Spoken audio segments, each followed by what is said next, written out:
Hey, Kart Chasers here in Indianapolis this weekend for the SKUSA race, and got Ryan Norberg here at a very special place to my heart, the Indianapolis Motor Speedway Museum.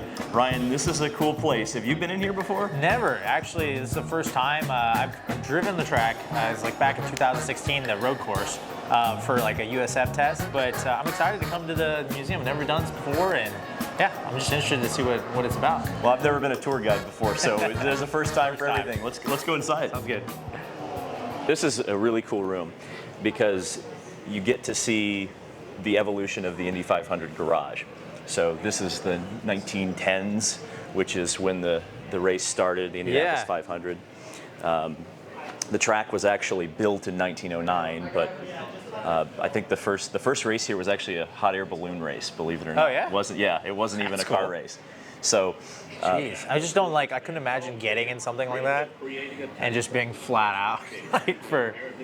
well, what's funny is they weren't flat out. Oh, no? So a lot of this was managing the equipment. The first Indy 500, Ray Haroon drove to an average speed of 75. He could have gone faster than 75 miles an hour, but he drove to an average speed because that was all that the tires could handle. That's hysterical. Which I think 75 miles an hour is about what you guys do. Yeah, I mean, it's like what we do pretty comfortably, you know what I mean? Like, that's... So you would have won the first Indy 500, hey, dude, you know? get me out there. Okay, Ryan, this is one of the more special aspects of the museum. This is the start line experience.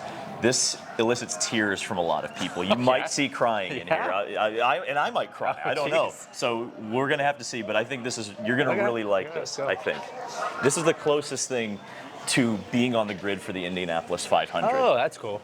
And they've got really cool. the real front row from this year's 500. So we've got Robert Schwartzman's car, we've got Takuma Sato, we've got Pato, and all these cars they're going to update through the years as you get a new front row. They're going to rewrap all of the cars, so cool. do the proper wheels and tires. I mean, it is really neat that they do this.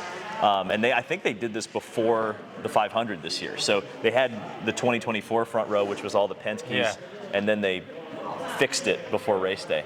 So the people who came in here on race day saw the front row. That is so cool. And experienced it. So.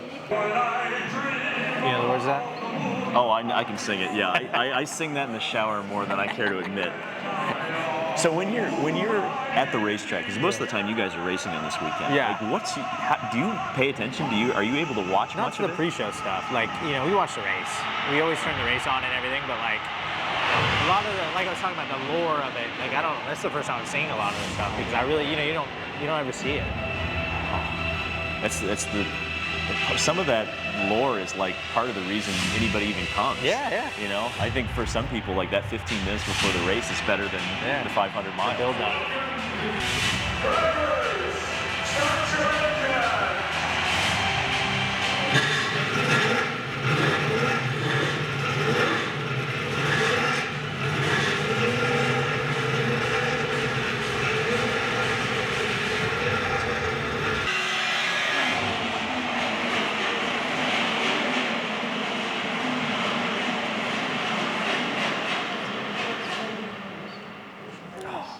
It's so great. That is awesome. I love how I can get those feelings. Oh, wow. It's like when the pilot lands. Clap. That's cool, man. Yeah. That is really cool. It's cool to see that in like July too. Like I've only seen it kind of in the build up to the 500, and now I'm like kind of like locked in again. I'm like, why isn't it May? So this is the winners floor. You got a whole bunch of different winners. I think that's what we should look at first. So, I mean, there's all sorts of... Dan Weldon. Yeah, this is the 2011 winner, the spectacular finish when J.R. Hildebrand crashed it on the last corner. Which isn't just... You talk about lore, right? Yeah, like that's... What race does that happen in? Oh my gosh. I mean, you know, but like that's when everything happens for reasons, you know, like shortly after he's not here, you know. So it's really cool that he was, you know, gets it done like that. And that's what's so great about a museum like this. You get to, you know, immortalize guys like Dan Weldon. We never forget him because he's always here. Yeah. It's right there. This is the first one. This is the first winner. It's like a tractor. That's so funny that you mentioned that. Like sometimes people will look at it and say, "Oh, it's a tractor." I mean, it almost looks like it. But with a little wing in the back, like. Well, that doesn't mean anything. Yeah, that was just to display the number. Yeah. So what's cool about this car is that this actually was a tradition breaker, and it kind of set up what a modern race car, a modern Indy car especially is. In this day, you were technically supposed to have a riding mechanic, a second person in the car. In the car. In the car to like spot and repair the car. While you're driving. While you're driving. Makes sense. So Ray Haroon, who was the driver and a designer at the Marmon Company, decided to find a loophole because, again, it was all about tire management in the first Indy 500 because the surface was terrible. It was all brick. It's all brick. So he came up with an innovation, a rear view mirror.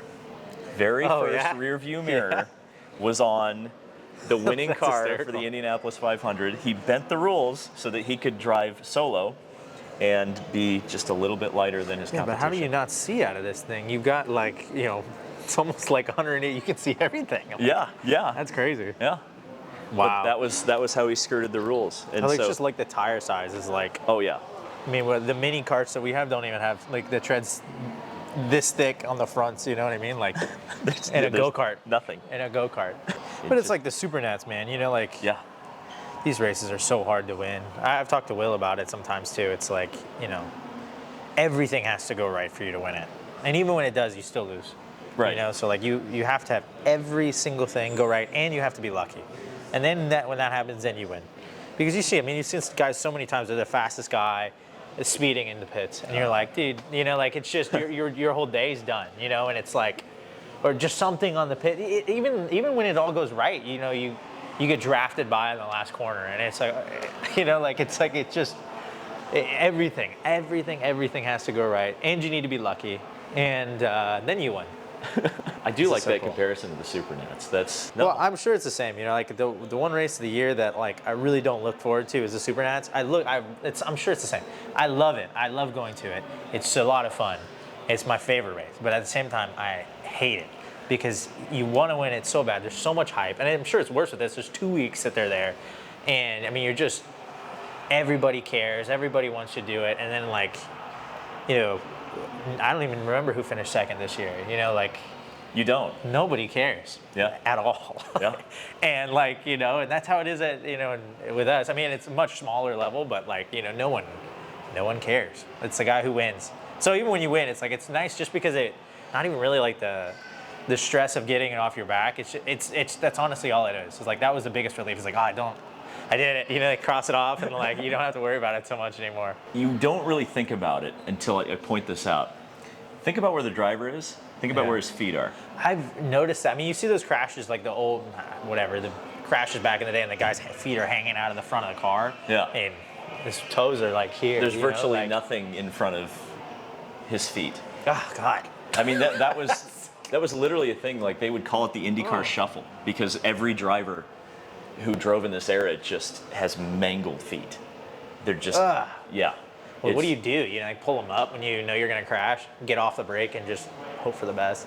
Yeah, but if you go firewall deep, you're still. Yeah. These cars are just in such great condition. I mean, like. Yeah.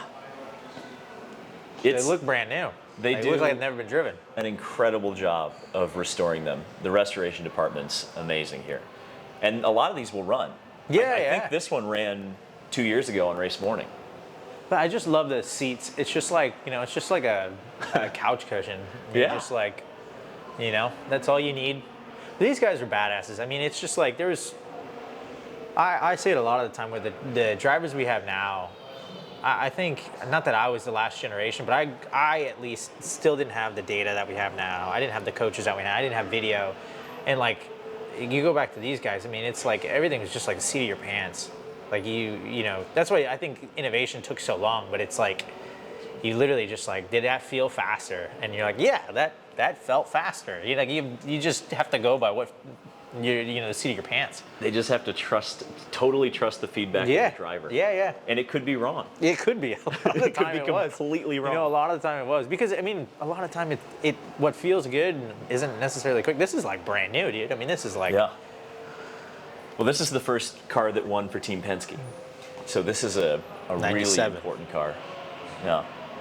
McLaren, yeah. Penske didn't always run his own cars. Yeah. Especially early on. And yeah, it's one of... 162. That's pretty slow, though, for these guys. That's the average over 500 miles. Oh, over 500. Yeah. Okay. Makes a lot of sense. I'm like, dude, over 1 lap. This car, I think, would have qualified around. It would have been just under, 191. Oh, okay. In qualifying. Okay. So really 162 over 500 miles. Yeah, it's pretty good. That is pretty good. Because the pit stops are like a minute back in these days. Yeah. So, but they didn't have full course yellows. So that's another thing to think about with these cars. They were racing 200-mile-an-hour cars, and they had local yellows on the ovals. Dude, it's just crazy. Essentially the equivalent of the brakes are starting to look like normal. You know what I mean? Like, yeah. That's a nice. Like you're looking at it, you're like, okay, they're getting it. They're getting it figured out now. We're starting to get like some safety. It's just like, look at the size of everything. It's like these engines would push out about 1,500 horsepower. Yeah. Which is twice what the current Indy cars are. It's a 4-cylinder. It's an inline 4. Yeah. What the hell? With just the biggest turbocharger you've ever seen. Exactly. I'm looking at him like, geez, Louise. Yeah. That is crazy. The Offenhauser. Everybody really, people of a certain age really love the Offenhauser engine. Because it was the engine. These are like the cars you play in video games, you know what I mean? Like the. Yes. Oh yeah, you just build the most ridiculous car possible. That's essentially what it looks like. It's like the most absolutely insane thing. Well, that's why people, I think, especially back in the day, really liked or got interested in racing, was that it was just so crazy. Yeah. I mean, it was. You know, it's funny, like my grandfather would complain about cars like this because he would look at a car like this and say, there was more romance back then. You could, because they raced these cars in t-shirts. Yeah. You know, and you could see their arms working. And like, you know, I was just about to sound like my grandfather because I was going to say in a car like this, you used to be able to see their hands and working. Exactly. Well, my grandfather would have said to me, well, you couldn't see your arms working, you know? And this is, I mean, look at this. Yeah. Well, you would see them in the corner. You know, they're like actually like fighting it. Oh, like, yeah. You watch these guys. They drive these at like it's not Goodwood or they do some. I think it's like Silverstone. They do like old vintage races every once in a while. You see the guys like coming through the corner like this. And they're like, I mean, just sawing at it the whole time. I mean, what a cool thing. Because these cars were really not so much this, but like they were kind of like designed on dirt cars. Yeah, you know? Like dirt cars raced and won here a lot more than cars specifically designed for the pavement. Yeah. This is always something I find fun. That one actually doesn't have a drive line in it, but this one does, I think. It's always interesting to see like the things that they would run next to the seat, underneath the seat, like no protection. Yeah, if that thing just blows up. Oh yeah, straight into the driver's spleen. You know. One of the cool things. This is actually Brickyard Week. Yeah. You know, here at the Speedway, Brickyard 400. Really important race here at the Speedway. Started in 1994. That is really cool. The second biggest race, the second big race they really ever had here, and it was controversial at the time because people were like, "Well, why should there be a NASCAR race? This track's only for Indy cars." And, you know, I think Ryan, you're a big fan of one of the drivers. Yes, dude. So the crazy part about this, so like this era here is like, this is like what I grew up. This is what I mean for the like. You know, I obviously I used to run the 48 all the time because like the first ever NASCAR race I watched was Jimmy Johnson won, and it was like kind of like, oh, that's the guy. I'm just gonna like that guy. It turned out really good guy to like, you know, for like the period that I was like, you know, 2006 to whenever. Great time to be a Jimmy Johnson fan. So it ended up being like just perfect. But this was like this is the car that like that you see, you know, like this is the one that I saw, you know, the blue and silver. Like this is I had a 48. My mom painted a 48 up in my room. Like my room was blue and yellow like this. I mean, it looked just like this. So this is really cool. I really hope I get to meet him one day, you know, through all the racing stuff. There's been instances where I've like, you know, run into Chad Knaus and stuff, you know, like at GoPro in Mooresville. So hopefully one day I get to meet him. And then like, you know, Tony Stewart, like the Smoke back in the day. Like these are just like legends. Like this is what I grew up watching. I grew up a lot of NASCAR. I grew up watching the Brickyard and watching Jimmy and Tony, you know, kiss the bricks and everything. Like I didn't even honestly know IndyCar was a thing. I watched these guys at the Brickyard, you know, and I thought that it was like a NASCAR thing to do, like to kiss the bricks. You know, like it's well, it is. So the tradition actually started in NASCAR. Oh yeah. It was, well, technically, Dale Jarrett was the first one to do it after a race win. Although some people will tell me that Scott Brayton was the first one to do it after winning the pole in '95. So there's after the win. After the win, yes, Okay. So But that's so cool though. Like, and it's interesting too because it makes sense for that era because like IndyCar racing wasn't like as big. Yeah, yeah. You know, so like in a lot of ways the Brickyard kind of became, and this is me saying this, it kind of became the biggest race the here bigger for one. a little while. But I mean, this was just like, I don't know, man. I love this stuff. This era of like stock car racing was like, Wasn't it the best? it was so like, you know, early 2090s, early 2000. You like even like Gordon's car over there. You're like, dude, that's so like 90s. Oh, that's like, everything. Like to me, like that's just. it's like no one today would ever drive something that looks that tacky, but like. But you know what I'm saying? Like, Yeah. It's like so not sleek. It's just like, you know, it's so bright. And the sponsors are just like slapped on the side. It's like so like, it's so cool. I just like the whole thing, man. This is what I love. This and like, you know, the pit stops where you've got the, like it's so cool. And then I remember I used to watch this. I mean, this was like, the blend into this era when they had the different spoilers, and I remember the era when they had like almost a sports car spoilers on them. Yes. Do you remember that? Yeah, the ones and they were that flipping constantly. Yeah, when they got backwards. Oh my God, they were flipping every weekend. But as a fan, what a time! Like what a time to watch. Definitely kept your attention. Yeah. For the course of the run. Yeah, this is interesting because it's got burnout damage. So if you go over here, Oh, that's cool. just the whole side. Yeah, but that's what they do, dude. They just tear up the car. Like they win and then you just destroy the car. Well, it's tough to tech it when you destroy Yeah, it. exactly. But that's all it was, man. And like you, like at the end of the year, you know, like the playoffs would happen, or this wasn't even when the playoffs would happen. This was like the regular, you know. Yeah, this is early chase day. Yeah, the chase, you know, would happen. But like for some reason, the guys in the chase just always happen to be up front. Like there's no reason, you know. It just so happens that that's just the case, you know. Like, Ryan, are you gonna kiss the bricks or are you? no, I'm not gonna do that. Yeah, see, You never know. One day, gonna get my IndyCar ride. Dude, that's funny. Like I feel like the same way, and like I'm a media guy. Like I'm like, nah, I'm not gonna do that. Not gonna do it, Not man. doing it. You ever done the NASCAR race? Like, come do it. Oh yeah, for sure. Yeah. Many times. I was Different here crowd watching. than the Indy guy. The Indy Yeah. crew? Well, that was what was so funny is people hate when I point this out, but like when they did the double header here where it was Xfinity and IndyCar, you could literally see like his IndyCar was in the morning and Xfinity was at night, and you could see like the flow of traffic. Like the IndyCar fans were leaving and the NASCAR fans were coming in. It was Different hilarious. It was. I love the NASCAR group, man. I was they're telling rowdy. Kyle, I used to go to the duels, the Gatorade duels a lot, like growing up. And That's how I know you're an OG because you call it the Gatorade duels. What are they called now? I don't know. Yeah, they're not Who Gatorade cares? duels? I call them the Gatorade duels or the They used twin to do the 125s to me. Yeah, they were so much fun. But we'd go and do that, and I mean, the crowd is always like, that's the best part of NASCAR, man. That's the WWE, dude. It's like rough and rowdy. Emerson. He yelled at me at a club race. They took the Pretty hard. Who did? Pagano? Emerson Fittipaldi. Fittipaldi? Yeah, he chewed me out. No Because kidding. I penalized this kid at a club race. Oh, It's pretty can't be funny, doing actually. that. Yeah. I got pretty. Oh, They took- they took the attenuator. Yeah, they car. did. Damn it. Oh, I wonder what. Well, they knew I was just like, you coming. know what? Actually, honestly, fair because like they probably should have cup cars in here for this. Oh, dude. This week. Okay. Well, we're gonna lose Rambling. Norberg to the NASCAR. Yeah. What do you want to talk about? Well, I do want to talk about this because this is a pretty interesting car here. This is a car, or an engine specifically, that was designed totally in secret, produced over 1,000 horsepower.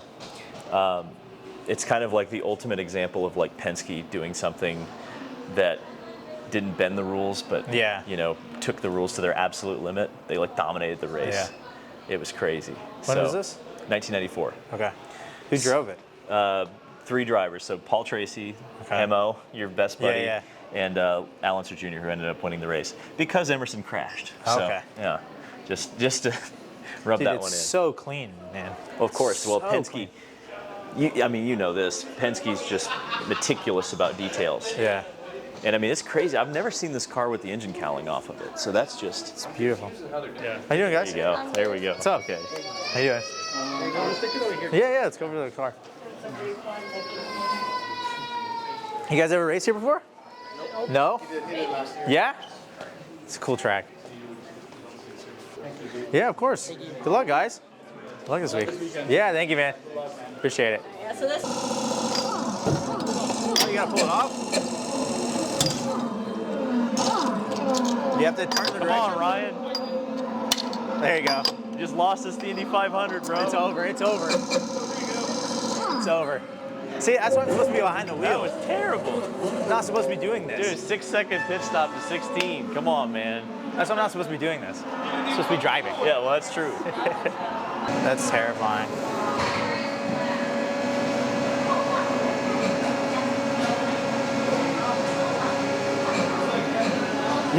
Yeah, talk with an arrow screen.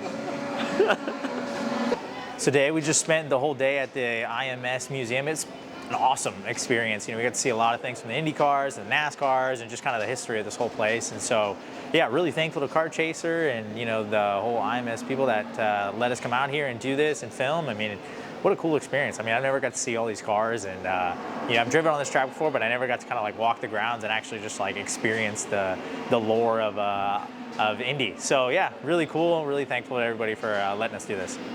All right, I gotta get my little suit. Oh, yeah, there you go. I gotta make this happen. I don't know if I do 12-month or 6-month. Kind of just want for the photo.